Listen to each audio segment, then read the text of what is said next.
Start off by saying I'm honored and humbled that John Mayer and Steve Tisch would allow me to see this process through. I'd also like to thank Mike Kafka for the job he did here towards the end of the season. Obviously finished with 2 wins at the end. He did a phenomenal job keeping the guys together, competing, all the way to the finish there.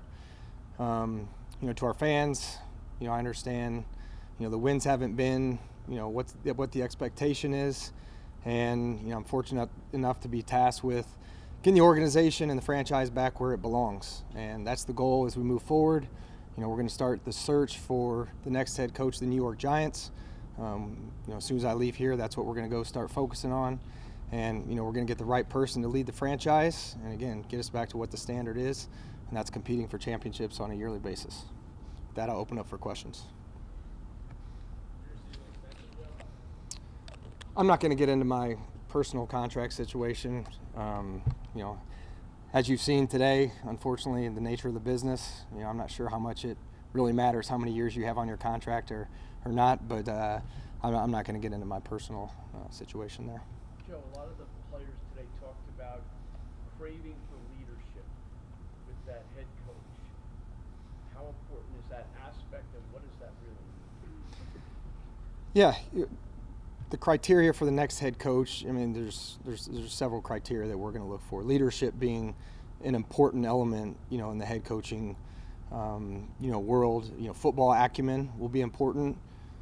Player development is very important, having a plan for player development. We have a young quarterback.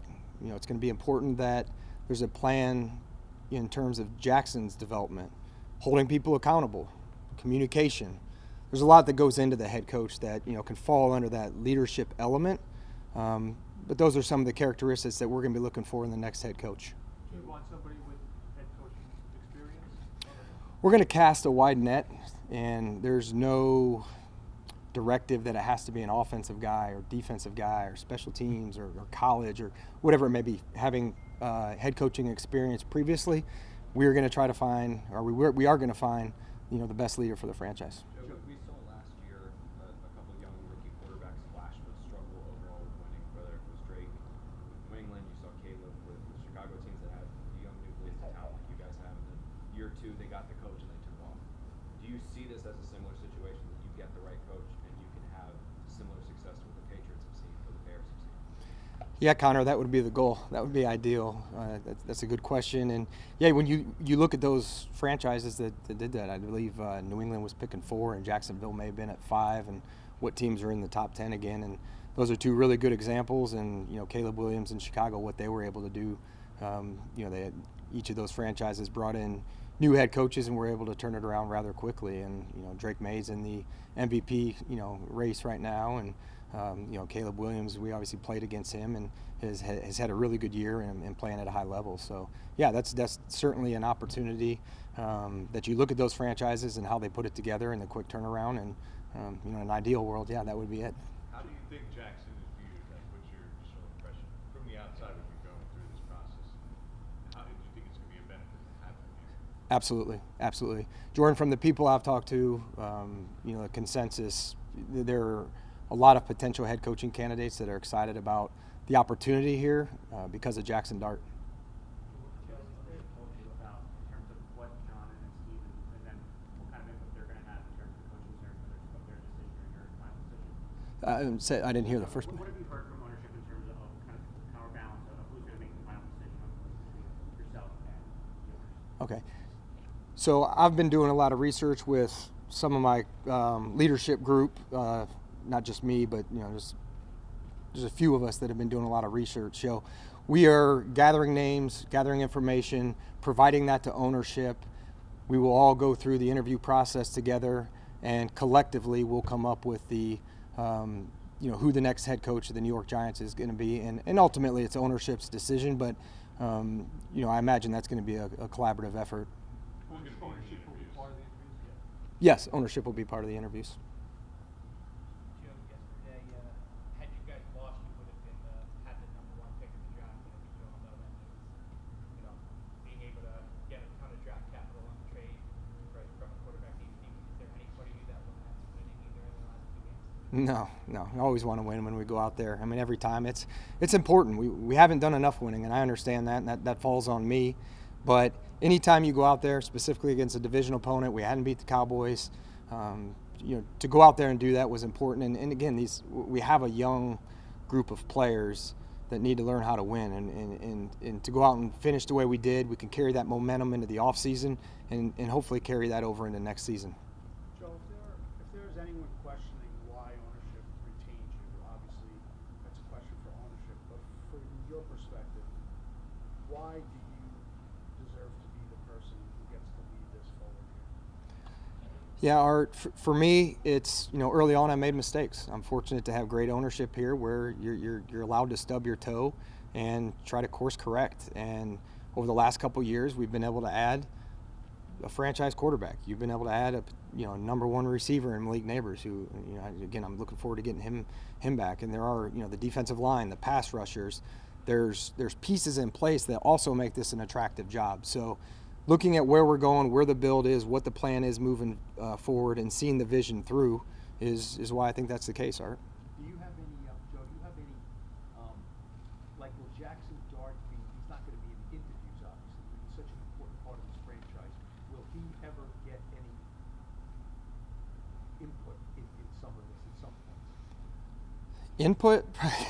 He might meet somebody, but I don't know about input. I love him, but he's 22 years old or 23, whatever he is, and he's got 1 year in the league. So could he potentially meet a candidate? Sure, but we'll make the decision ultimately.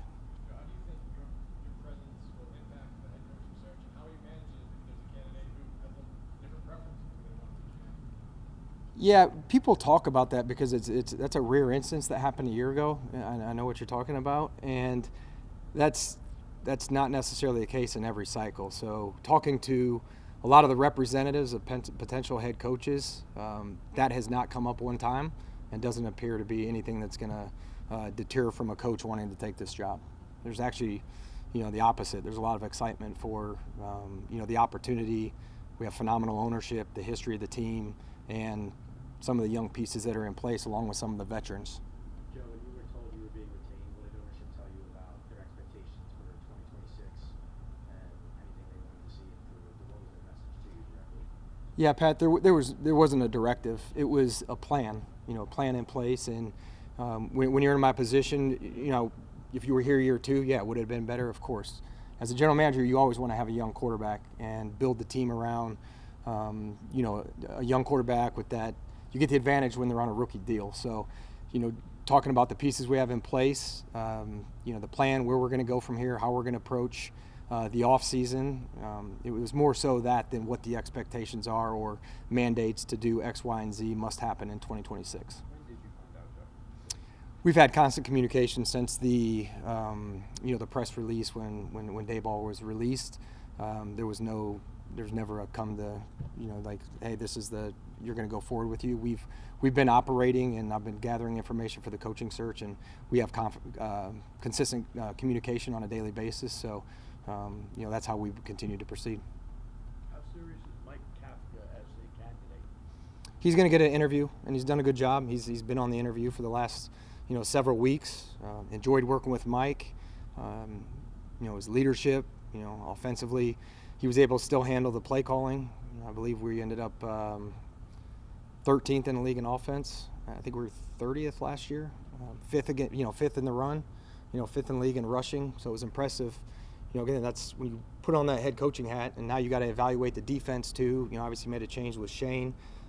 That's difficult to do, and he handled all that, very well, and obviously impressive, 2 wins down the stretch here.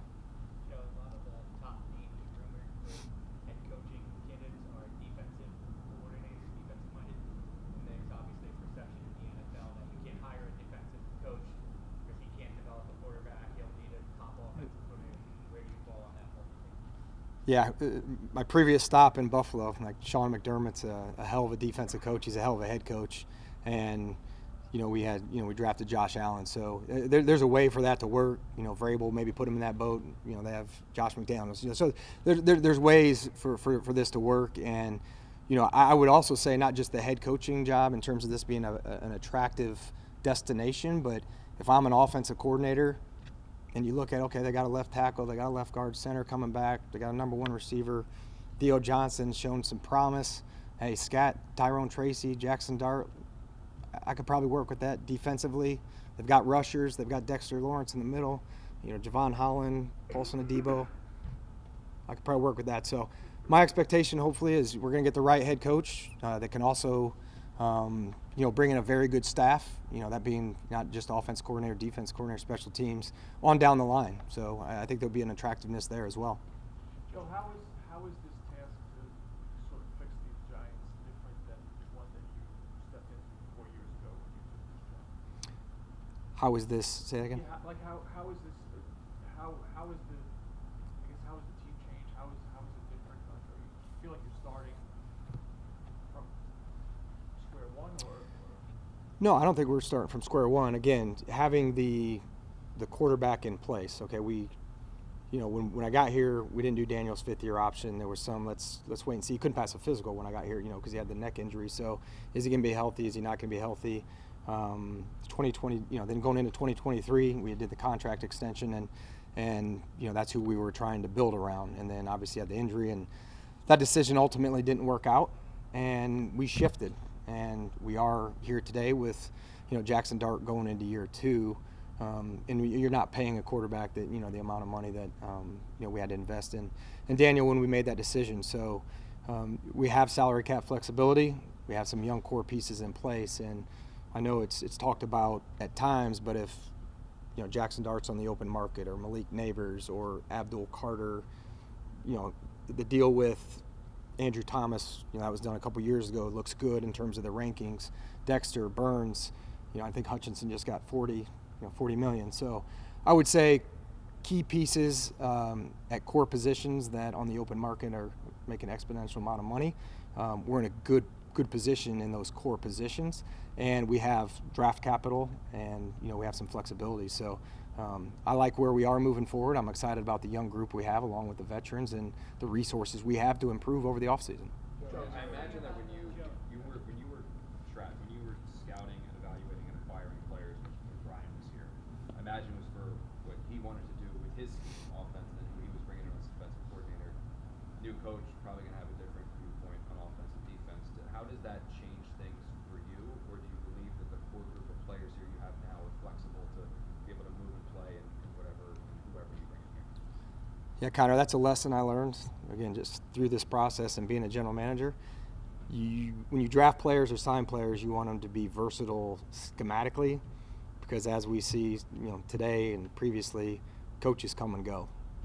It's just the reality of it. So, guilty of drafting a scheme-specific player before, and then coaches come and go, and then maybe those decisions don't work out. So, due to that lesson I learned throughout this process, try to make it where these players are able to be versatile enough to fit into whatever scheme we're in. And I feel like the players on the roster right now can do that. What did you learn about the search? Let me get Charlotte. Sorry. What did you learn about the search process the first time? It's going to change how you approach it this time around. Having this runway has really helped. There's not a lot of positives of making a in-season coaching change, but having this runway to really do a deep dive on a wide array of candidates. Sit in my office and watch Thursday press conferences for coordinators. Integration of AI on some things that we've utilized. Calling around. Again, it's hard when you're an assistant general manager somewhere and you're on a playoff run. You don't have a job yet to call around and do the amount of research that we can do. When I got hired, I didn't have an assistant general manager. I really didn't have a staff to assist me. So it's going to be a very thorough search. I feel really good about the information we've collected already. There's some really good candidates. Again, on both sides of the ball, collegiately, we're going to look everywhere. So, and then going through it, Charlotte, like sitting in the seat as GM, having a head coach down the hallway. What are those interactions like throughout the calendar year? Post game after a win, post game after a loss, free agency, draft, the collaboration between the coaching staff and the personnel. What worked, what didn't work. So a lot of that stuff will help me, because of the experience, identify really what we're looking for in the next coach. Joe, how will you handle, I believe most of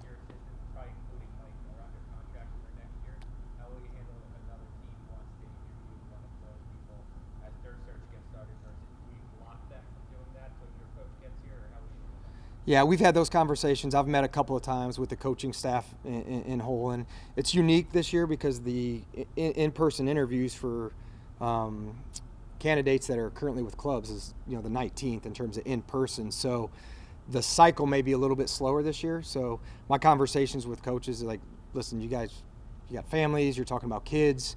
If something comes up, communicate with me, and it'll be on a case-by-case basis because we do have a lot of good coaches on the staff.